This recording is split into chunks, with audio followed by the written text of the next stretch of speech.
privatization. Total ownership. But revenue aspect in it. Say and they be more. I will agree with them because we live in a country. Only said to date, your communities they are enjoying electricity. But you have bailing ko. Oko kai say na meter no any system mu na me no madam fu bi o me ka chen say on tro official one na fan to o chena seminti. Ono akasa asori several times akọ ECG office say ni meter no ready prepaid o enko baby anso de bia kan esi so. Say John wa ko first one wa ko se ke oko am se beba behwe one day what one o ma be born ka be 4,000 5,000 they want to me see and we is using it for free enti ebe sorry yes na ye boka leakages me wa nipa no be report to yen say John omuto no nanka obi ma omo hinte obi ye illegal connection nanka wodi mi ka because ebi o wa aside the genuinely ekwa aban ono generation boto ba we ge nipa na so ya be report to ama be fix obi meter ahye tender strike ma meter no eja to mu wa be ka mo say meter no is standard enye de wo mu books fine ono nso enim say meter no onye free ECG ni ho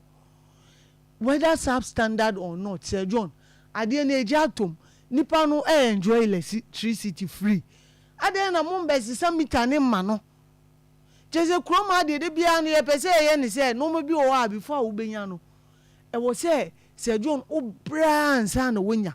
common ECG meter e wo say obra ansa na wonya ne ama na wo say asemi nya 3,500 for poles. Can you imagine? Nsanka wetua for it. You see, Oma ade no eye din a eno nso na push amanfo mo illegal connection. They say me say dey bia me dey even assemblies building permit e dey emfato ho. Say John sometimes ade a wo be si a wo kotwe sika say oh yem be hwe ma say because maybe wa koye check so ye suitable.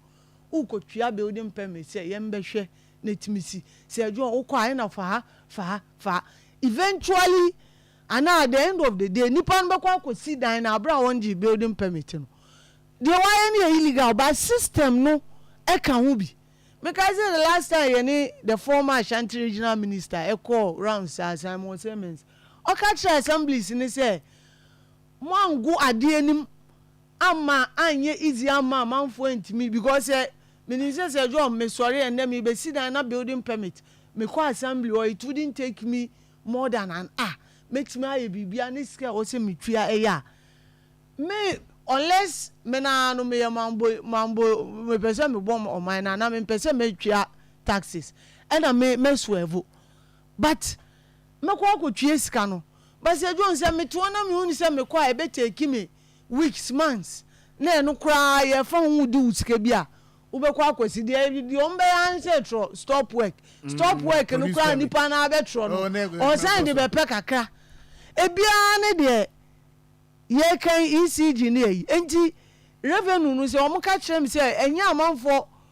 ebi mu de o ye illegal connection ni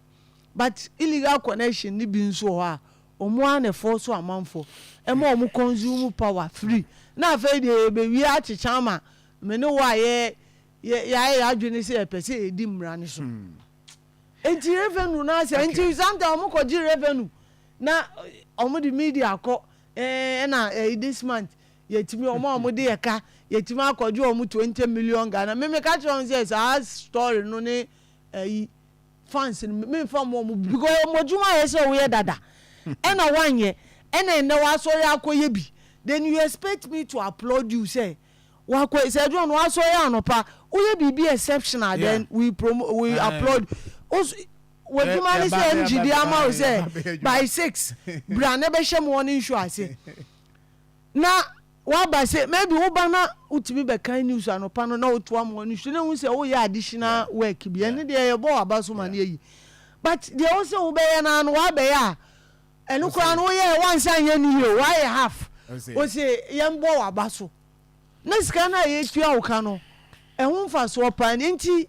revenue no say yenim say because yenim say ECG the car or the IPPs ni be car I understand what did you revenue no na oye ni ya your communities are name no ka say John omuda so use postpaid ye betimi di prepaid alcohol amana ye because we live in a country utimi be adwuma no pay say John so we use prepaid na o meter bibia ye intact ye nka hwenkyerɛw ubepon ubekofie yes ye the new prepaid abana de ade na new ones no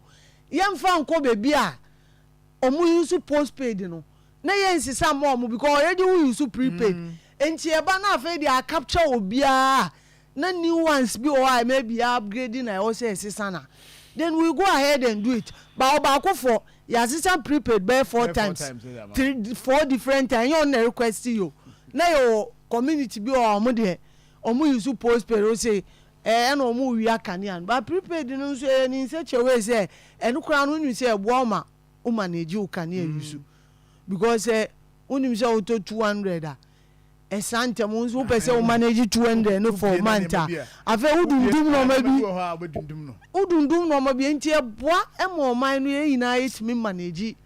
ye nkane okay Ibrahim medase pa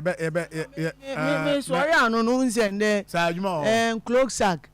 I almost